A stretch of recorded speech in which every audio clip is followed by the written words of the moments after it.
Novamente, uma boa noite a todos. Sejam todos muito bem-vindos à nossa casa, a Casa do Consolador Prometido. Hoje ela é tão bonita, cheia, lotada de irmãos, hoje muito bonita. E também sejam muito bem-vindos nossos irmãos que estão nos acompanhando ao vivo pelo Facebook e os irmãos que vão nos assistir futuramente no nosso canal do Consolador Prometido. Nosso querido irmão Ney, ele edita essas palestras e coloca lá no nosso canal. E já fica aqui o convite para quem ainda não é seguidor, quem ainda não se inscreveu no nosso canal, que se inscreva lá, ver se a gente consegue bater os 150 inscritos no nosso canal hoje. Vamos ver se a gente consegue. Então, agradecer muito a presença de todos vocês, vários irmãos aqui pela primeira vez na nossa casa, então sintam-se acolhidos, a casa também é de vocês. Então, para iniciarmos o trabalho dessa noite,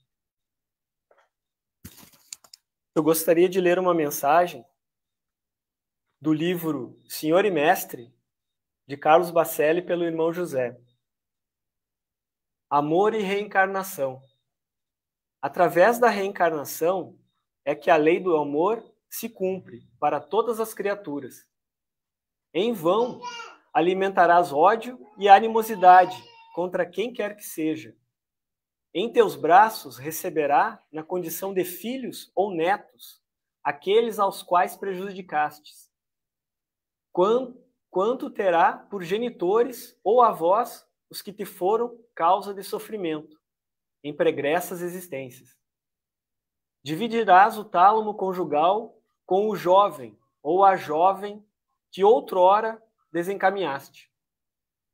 Ocultarás com ternura a face de teus mais ferrenhos adversários, quanto serás osculado afetuosamente por eles. Apagar-te-ás para que brilhem, por teu esforço e sacrifício, os que relegaste à obscuridade. E somente te sentirás plenamente redimido quando, por fim, diante da paternidade divina, a todos tratardes como teus irmãos. Então, com essa mensagem, eu gostaria de convidar a todos os nossos irmãos que assim o desejarem, para fecharem os olhos físicos, não como uma forma ritual, mas como uma maneira de nos conectarmos com Deus, nosso Pai, de infinito amor e bondade, infinita sabedoria,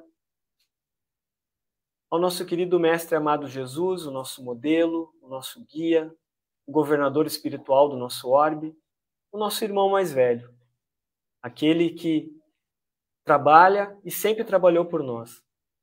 A espiritualidade amiga, aos nossos mentores espirituais da casa e todos aqueles que se encontram conosco essa noite, de encarnados e desencarnados.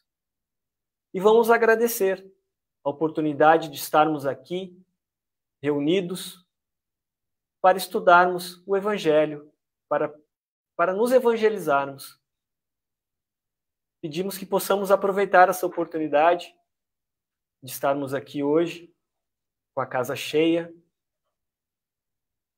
e que essas energias e essas luzes que estamos recebendo e gerando nesse momento possam se espalhar para todos os nossos irmãos que sofrem as dores físicas e espirituais.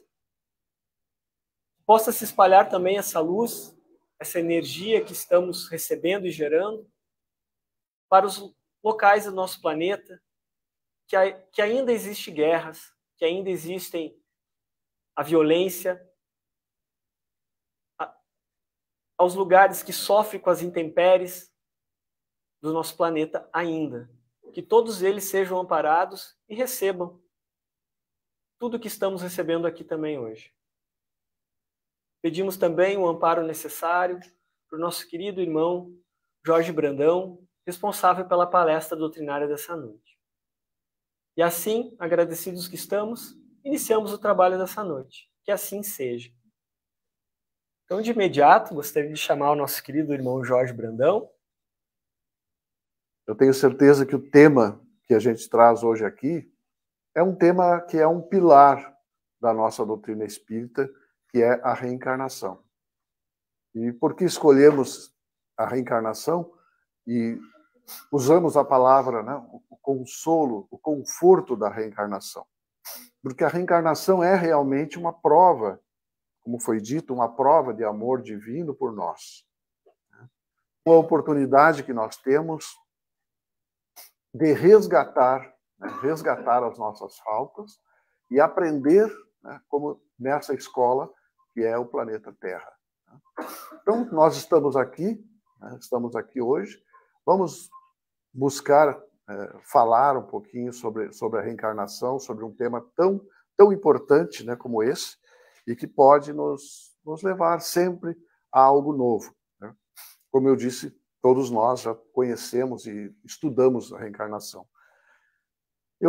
Quando eu ouvi ali na leitura a questão de falar sobre o perdão, né, achei tão importante isso e me relembrei uma história que eu ouvi há mais ou menos 10 anos atrás, de uma senhora que estava separada, estava separada do marido, e ela veio conversar comigo.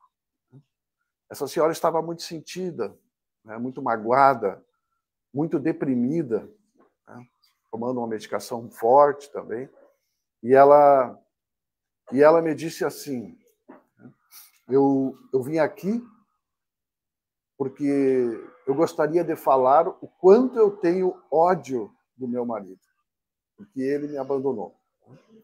Aí eu perguntei a ela quanto tempo, né? Quanto tempo isso aconteceu? Ela disse assim, mais ou menos uns 15 anos. E eu fiquei pensando, né, carregar 15 anos, né, esse ódio, né, esse amargor, né, essa dor, como não deve ter sido difícil para ela. Tanto que ela realmente estava sob tratamento psiquiátrico, psicológico, tomando medicação, e o seu estado de saúde não estava nada bom, né?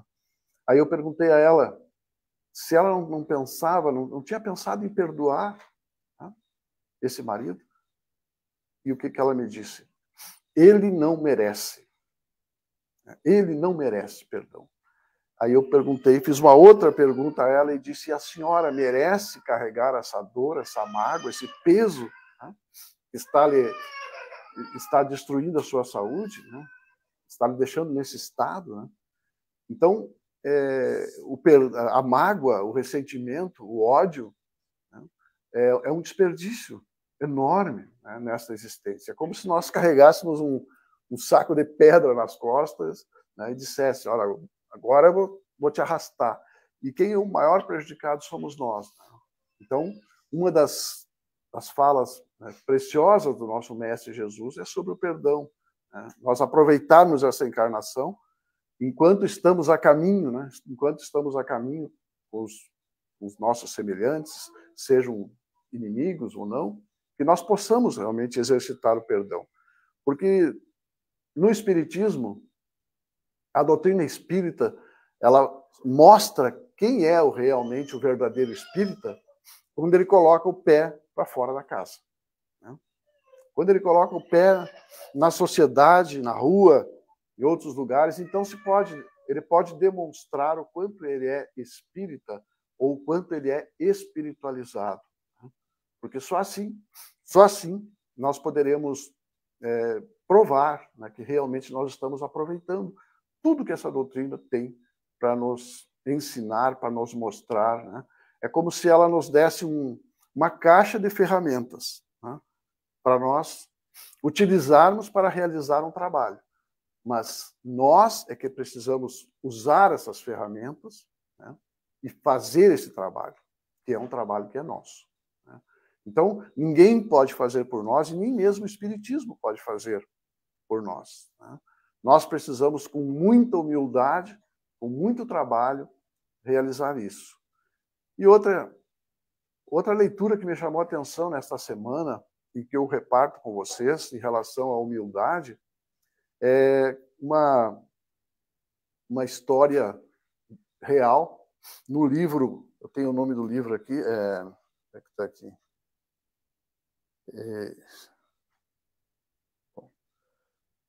O livro Testemunhos de Chico Xavier.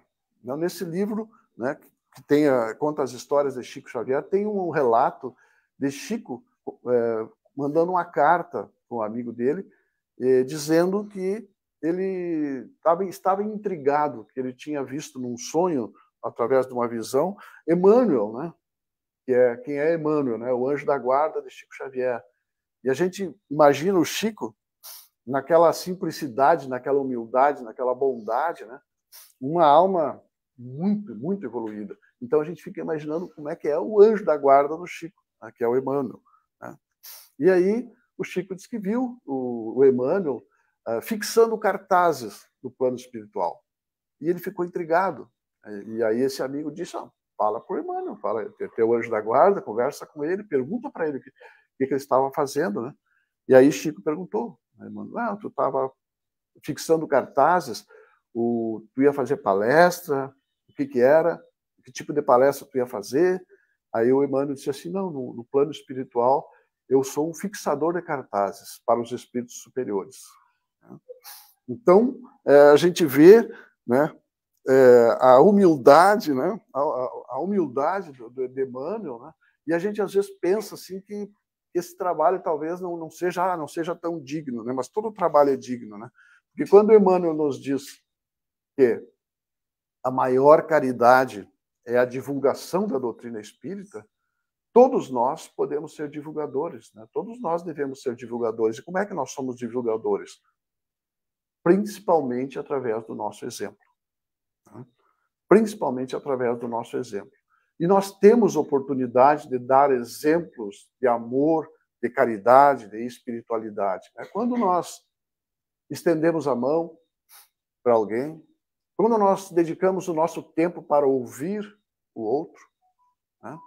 Quando aquela pessoa está, às vezes, desesperada, e nós colocamos a mão no ombro e dizemos, conta comigo, eu estou aqui, eu tenho tempo para ti. Né? Então, nós sempre podemos fazer caridade. Nós sempre vamos ter oportunidades no nosso dia a dia de fazer caridade. Né? Eu tenho 5 filhas, né? E minhas filhas, eu criei um ditado lá, que elas decoraram, e quando eu começava a falar o ditado, elas diziam, tá, pai, não precisa falar. Quem quer acha um jeito, quem não quer acha uma desculpa. Né? Então, para nós, isso é fundamental. Quando a gente quer realmente fazer alguma coisa, a gente acha um jeito. Né? A gente acha um jeito. Quando a gente não quer, a gente acha uma desculpa. Eu muitas vezes vejo alguém dizer assim, nesta encarnação não vai ser possível. Nessa encarnação não dá. Né? Mas quem garante que nós vamos ter uma oportunidade tão preciosa como nós estamos tendo agora? Quem garante que essas pessoas difíceis, que às vezes estão na nossa família, no círculo das amizades, da vizinhança, dos parentes, né?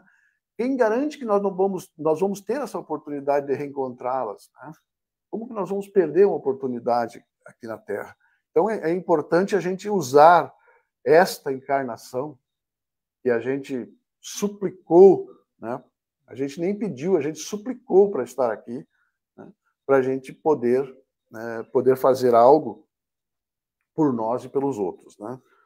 Então, é importante dizer que a reencarnação não é algo que o Espiritismo criou. Né? A encarnação é muito antiga. Né?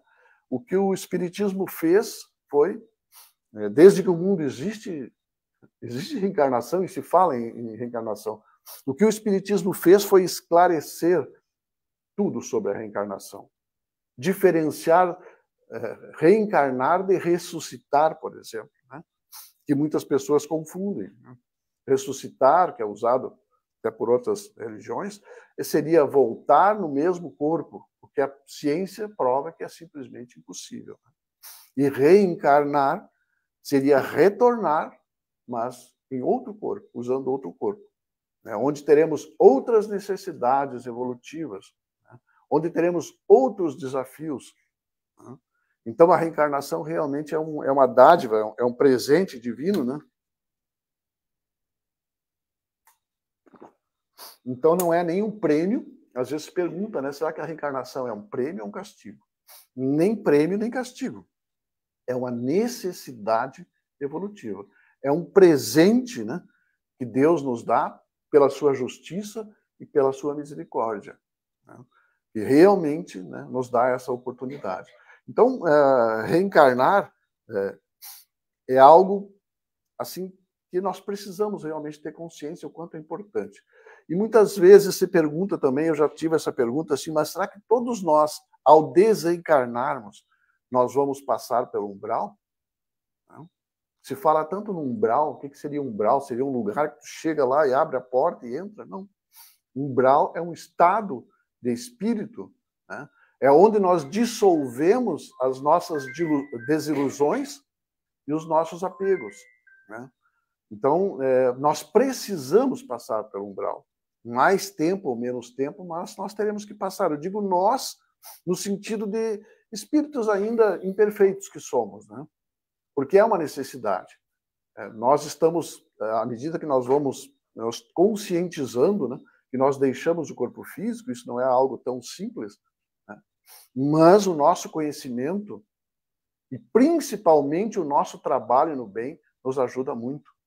Nos ajuda a entender, a compreender, né, a compreender o que está acontecendo. Na série André Luiz, que é uma série voltada para o mundo espiritual, e quem tiver a oportunidade de ler, é muito importante. E quem leu é bom reler, porque a gente, quando lê o livro pela segunda vez, a gente vai compreender ainda melhor. E parece até, às vezes, que a gente não leu. André Luiz faz uma afirmação que até nos assusta.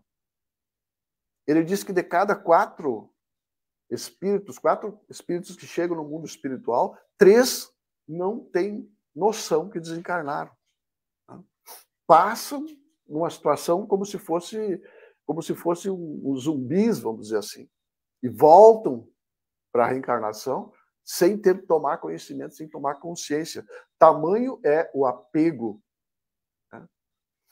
Tamanho é vamos dizer assim, a materialização desses irmãos.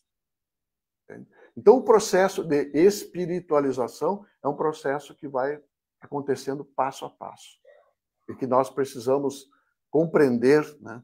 Nós precisamos procurar entender cada vez mais. E o Espiritismo nos dá essa orientação, esse conforto, esse esclarecimento, né? À medida que nós vamos sendo esclarecidos, nós vamos nos sentindo confortados e animados a seguir em frente.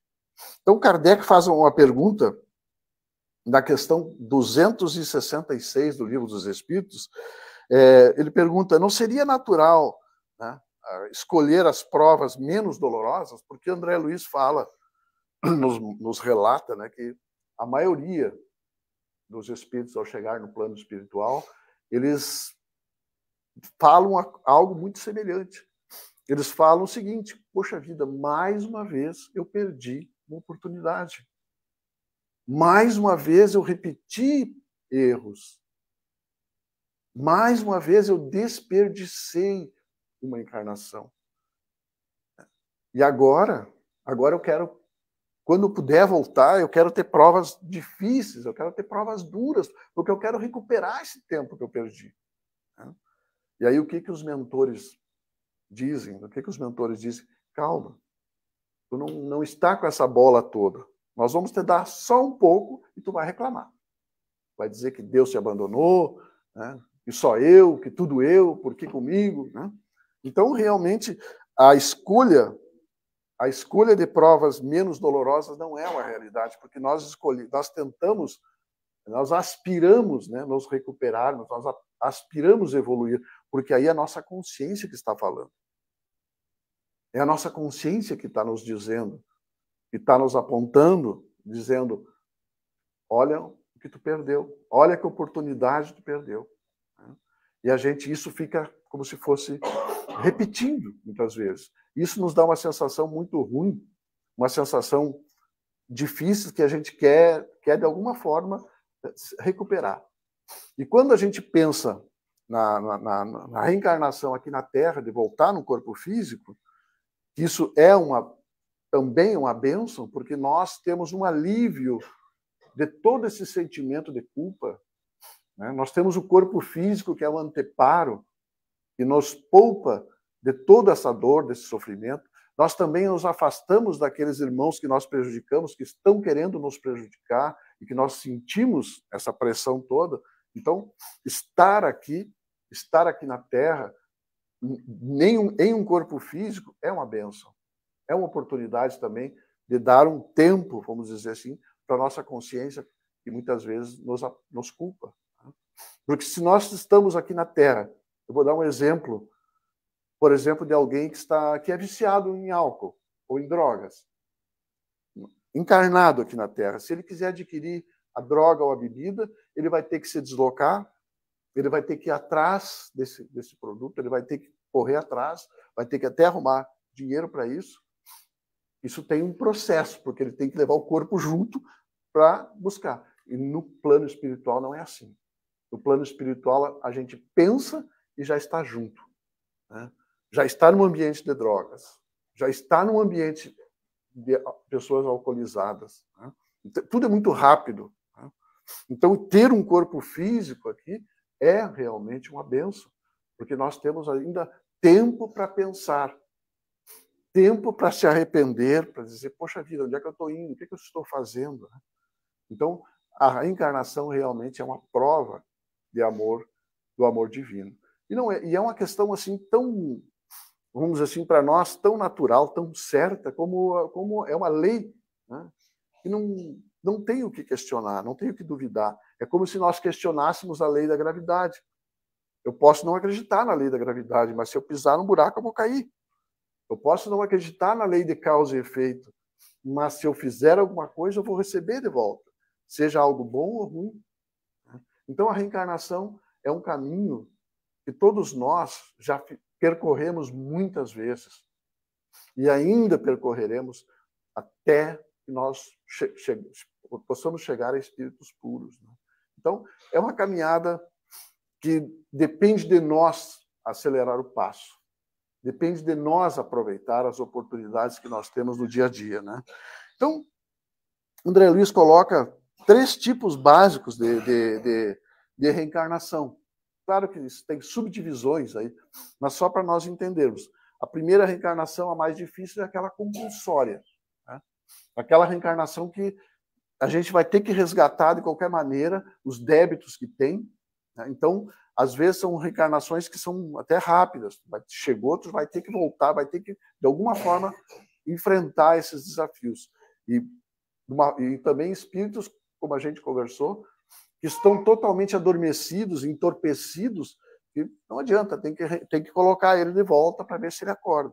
A segunda tipo de reencarnação, que provavelmente até nós, pelo que nós estamos conhecendo, pelo que nós estamos aprendendo, e pelas oportunidades que nós estamos aproveitando para fazer o bem, nós podemos participar, né, daquela reencarnação. Nós podemos ter algum tipo de escolha, né, de reencontrar aquelas pessoas que nós amamos, né, de reencontrar aquelas pessoas que nós detestamos, para nós termos chance de desatar esses nós. Né. Nós temos oportunidade de escolher. E essa escolha vamos dizer assim, um pouco limitada, né, porque nós somos ainda imperfeitos. E o terceiro tipo de reencarnação, que é aquela que poucos, mas muito poucos conseguem, é aquela de espíritos missionários. Espíritos que vêm em missão, né, que têm o privilégio de escolher a missão que eles vão realizar, né, em benefício dos outros. Né. Escolhem até com quem eles estarão juntos, né, e fazem um trabalho realmente diferenciado. Então, claro, e dentro dessas 3 variações nós teríamos muitos outros detalhes, né? Mas realmente mais ou menos, resumidamente, é isso. Então, a justiça divina, ela se revela através da reencarnação. É por isso que a reencarnação é um assunto que é falado tanto no Evangelho segundo o Espiritismo como no Livro dos Espíritos. Né? São muitas questões dedicadas a ela. Né? Então, Deus, se um pai, nós estamos agora próximo até o Dia dos Pais, né? Se um pai jamais vai fechar a porta para um filho, imagina Deus, né, nosso pai, como ele vai fechar a porta? Porque ele sabe do nosso potencial. Ele sabe da nossa capacidade. E eu conto outra história aqui, porque eu acho que a história às vezes marca. Né? Não sei se vocês conhecem o Jardim das Esculturas, ali que é um lugar maravilhoso, né? É um lugar assim que a gente fica encantado. Eu já fui lá umas 10 vezes. E o Rogério, que é o responsável, né? E a Giselda, que é a esposa dele, né? O Rogério, eu fui no início, quando começou o Jardim das Esculturas, eu tive a oportunidade de ir lá e conversar, conhecer o Rogério. E aí eu tenho um sítiozinho em Itaara, e eu pedi para o Rogério, tu pode fazer uma estátua aí para nós? E ele disse, olha, eu não faço, mas eu vou fazer uma estátua para ti. Eu faço essa estátua. E aí eu disse, Rogério, eu vou te explicar como é que eu quero, como é que eu gostaria que fosse essa estátua. Ele me olhou e disse assim, não precisa explicar. Tá vendo aquele bloco de pedra lá? Ela já está lá. Eu só vou tirar o excesso e tu vai vir aqui, tu vai ver. Mas, Rogério, não fala. Ele disse assim, não precisa falar nada. Né? Eu vou fazer. Mais ou menos 100 dias ele levou para fazer. Eu fui lá, quando eu olhei, eu chorei. Porque realmente ficou muito melhor do que eu imaginava. Né? Então, eu fiquei pensando assim, como é que pode, né? Um agricultor que tem as primeiras séries iniciais da escola, ele tem um contato com o mundo todo, e ele faz coisas que a gente fica assim abobado, né? Por isso, para mim, ele é uma prova da reencarnação, né? E a outra coisa que me chamou a atenção é o fato dele dizer isso ali, naquele bloco, está escondido a beleza que tu está buscando. E assim é Deus para conosco.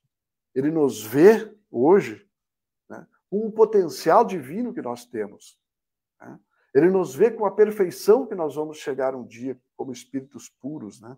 Então, é tão bonito perceber assim, esse amor divino, essa certeza que Deus tem que nós chegaremos um dia à perfeição. E nós ainda, às vezes, duvidamos. Né? E nós ainda duvidamos que realmente isso possa acontecer. Mas Deus, como o nosso Pai de amor e bondade, jamais vai duvidar disso. Né? Então, eu trouxe aqui, distribuí aqui um texto que é do livro, de um livro psicografado pelo Chico, né? Que tem como título Ideal Espírita, é o nome desse livro. Ele também está na internet, é um livro disponível, né? Tem diversos autores, e esse texto aqui é do Emmanuel. Né? Eu gostaria de nós aqui, parece que passa o tempo, né? Passou meia hora, mas vamos dedicar alguns minutos para nós ler isso aqui juntos, né? Para nós finalizarmos com essa reflexão. Tá? Então, o texto é Caminho Alto. E Emmanuel nos coloca assim. Este Emmanuel, né, que é pregador de cartazes no plano espiritual de uma maneira tão simples, né, e que nos dá uma lição de humildade. Né? Além da morte, as alegrias são fulgurações crescentes do espírito, na liberação das forças emotivas que se descartaram da matéria mais densa. Então, assim, tudo aquilo, no momento do nosso desencarne, tudo aquilo que nós fizemos de bom, tudo aquilo, todo o bem que nós fizemos, isso também sobressai, isso nos dá uma alegria imensa. Né? Ter feito algo bom para os outros, né? Ter procurado ajudar os nossos irmãos. Então, a nossa consciência desperta faz com que isso aflore. Né? Entretanto, ao mesmo princípio, as dores da consciência atingem o superlativo da angústia. Olha só, isso martela, né? Puxa vida, né? O que eu fui fazer? Né? E principalmente o que eu deixei de fazer. Né? Isso nos machuca ainda mais. Né? O que eu poderia ter feito e não fiz? Né? À vista disso, o remorso em nós é qual fulcro de agonias morais, reavivando a lembrança dos nossos erros com espantoso poder de repetição. Ou seja, a consciência fica martelando isso, né? Fica martelando. E é por isso também que nós desejamos ardentemente, né, aspiramos reencarnar, né, para que a gente possa ter a oportunidade de refazer tudo isso. Né? Carregamos desse modo, além túmulo, o fardo das nossas culpas, a exibir constantemente o espetáculo das próprias fraquezas. E imploramos, olha a palavra que é usada, imploramos a reencarnação como quem sabe que o corpo físico é o instrumento capaz de reabilitar-nos. É aquilo que nós falamos, né? É um anteparo, né? que nos dá essa oportunidade de refletir, pensar, de fazer algo com esse corpo que nos ajuda, né? Nessas circunstâncias, não poupamos súplicas, não regatemos promessas, não medimos votos, não subestimamos sacrifício, encomendamos serviço e luta, assinalando a inquietude do sedento que pede água. É como André Luiz nos fala, né? Pedimos mais e mais do que nós podemos, porque nós percebemos o quanto é importante fazer o bem, o quanto é curta uma encarnação. É como se fosse um raio dentro da nossa vida, né, de todas as nossas experiências. É algo muito passageiro, que aqui nos parece muitas vezes que não vai passar. Né? Eu trabalho no CVV e eu pude acompanhar há 11 anos trabalhando no CVV, e eu sempre percebi que quando aquelas pessoas que pensam em suicídio, a gente às vezes pergunta, será que é por elas têm coragem de fazer isso ou elas são covardes ao fazer isso? E não é uma questão de coragem nem de covardia, é uma questão de desespero. Há um desespero tão grande que para aquela pessoa naquele momento a dor ela é interminável e insuportável. Então, ela não consegue raciocinar. E nesse momento de desespero, ela toma uma atitude tão desastrada como essa. Né? Como diz Emmanuel, né? Em 1, 2 segundos nós podemos comprometer 5, 10 encarnações para frente. Né? Então, por isso que é importante, né?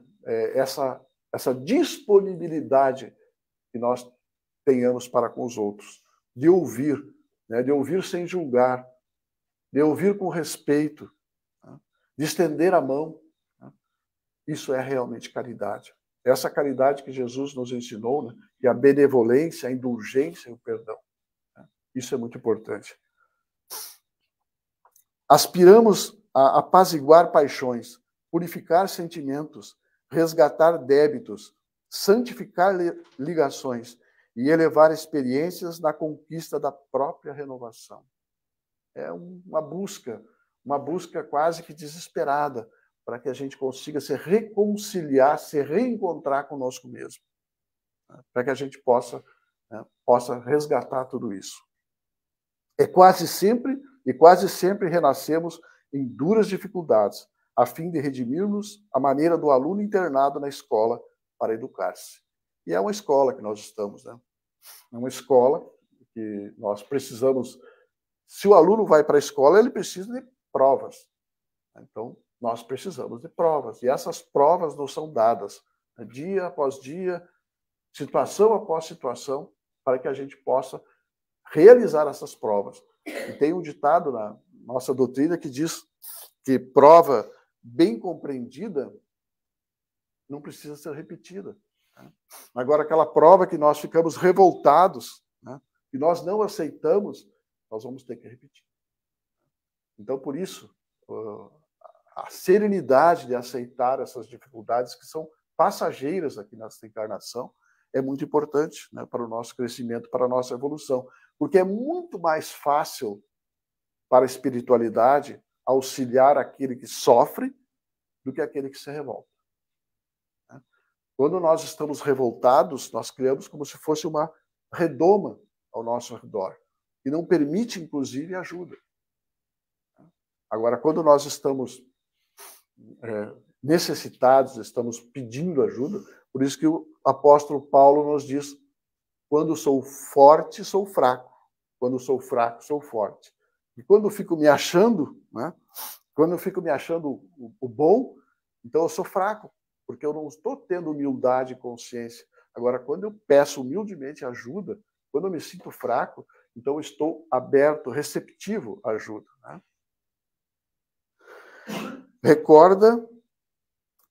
Não recues assim a provação ou o problema que o mundo te impõe, nas horas breves da passagem sob a neblina da carne. é realmente a neblina da carne, né? Nós aqui, através dos nossos desejos, das nossas paixões, dos nossos apegos, nós estamos como se fosse numa neblina, né? Nós, às vezes, não percebemos a realidade. A moléstia, a inibição, o sonho torturado, o parente difícil, né? Quem de nós não tem? Né? Aquele parente que é difícil para nós, talvez também nós somos difíceis para ele. Né? Nós temos que ver os dois lados. Né? A separação temporária, o infortúnio doméstico, representam cursos rápidos de regeneração pessoal em que somos chamados ao próprio burilamento. Recorda que voltarás amanhã para o lar da luz, ou seja, para o plano espiritual, de onde vieste. Não impeças que o suor do trabalho, o pranto do sofrimento te dissolvam as sombras do coração. Todo o mal de ontem ressurge ao mal de agora para que o bem apareça e retorne à governança da vida. O erro desajusta, a dor restaura, e por isso que entre a ilusão que obscurece e a verdade que ilumina, a reencarnação será sempre o alto caminho do recomeço. Lembramos, então, as palavras de Pedro, né, que o amor cobre uma multidão de pecados. E podemos todos ter certeza, a vida não nos deve nada. Nós é que somos devedores da vida.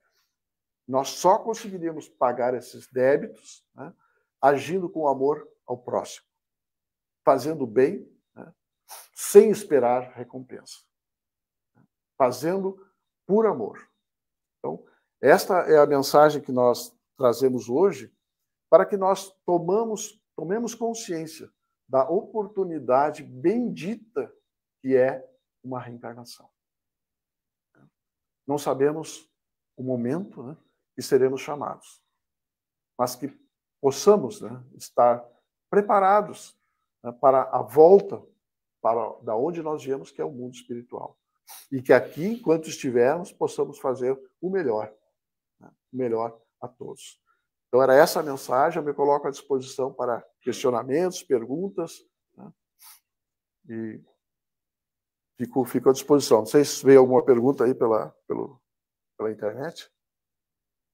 Só agradecimentos, Jorge, aqui, e te parabenizando pela palestra, né, pelos ensinamentos que tu trouxeste, né, e também tem a Lúcia Ferreira aqui, que parabenizou o trabalho da nossa casa, a Casa do Consolador Prometido, né, então, mas em nome do grupo todo, eu gostaria de te agradecer a tua disponibilidade de estar aqui conosco hoje, essa mensagem tão consoladora que tu trouxeste para nós, de sabermos que Deus sempre vai nos dar outra chance de repararmos os nossos erros, né? E que nós todos possamos aproveitar essa chance de termos novas experiências. Com essas novas experiências, vamos crescendo, amadurecendo, ajudando a nós e aos que estão próximos da gente. Então, te agradecer muito por ter estado aqui hoje. Também gostaria de agradecer muito a presença de todos vocês aqui essa noite, a casa cheia, essas trocas de energia que todos nós estamos fazendo, essa conversa fraterna, que é tão importante para nós e para a espiritualidade, os irmãos desencarnados que estão presentes com certeza hoje, inclusive em maior número do que nós. Então, agradecer a todos por estarem aqui nesse mês do aniversário da nossa casa, a Casa do Consolador Prometido. Que todos voltem na quarta-feira que vem e que possamos cada vez mais aproveitar essa dádiva, essa bênção que Deus nos deu da reencarnação. Aqui a Valquíria, gratidão por contribuir com o aprendizado dela, te agradecendo pela mensagem de hoje. Então, meus irmãos, como a gente já está chegando próximo ao nosso horário, eu gostaria de pedir para o nosso querido irmão Jorge que ele fizesse a prece final no encerramento de hoje, que todos nós possamos levar essas energias, esse conhecimento, tudo que recebemos hoje para nossas casas, para os nossos parentes, para os nossos amigos, para todos os nossos irmãos. Que possamos, como o Jorge nos falou no início, que possamos levar a doutrina espírita para todos, assim como nós estamos sendo consolados e aprendendo com ela, que possamos dar a chance para os outros também. Então, que sejamos o instrumento de levar o Espiritismo, a mensagem do Cristo, para mais pessoas. Então, uma boa noite a todos e até quarta-feira que vem. Jorge nos... Tá, então, queridos irmãos de caminhada, vamos encerrar o nosso encontro dessa noite, fechando os nossos olhos materiais, elevando os nossos pensamentos a Deus, a Jesus, e sentindo essa energia que nos envolve nesta casa hoje, para que possamos levar para todos os lugares, para os nossos lares e para todos os lugares que estivermos. Eu encerro esse encontro com uma mensagem de Emmanuel, do livro Entre a Terra e o Céu, psicografado pelo nosso querido Chico Xavier. A lei é viva e a justiça não falha. Esquece todo o mal para sempre e semeia o bem a cada dia. Não perde a oportunidade de ajudar os que te cercam, auxiliando a ti mesmo. O tempo não para. E se agora encontras o teu ontem, não duvides que o teu hoje será a luz ou as trevas do teu amanhã. Ficamos com Jesus no nosso coração e seguimos em paz. Que assim seja.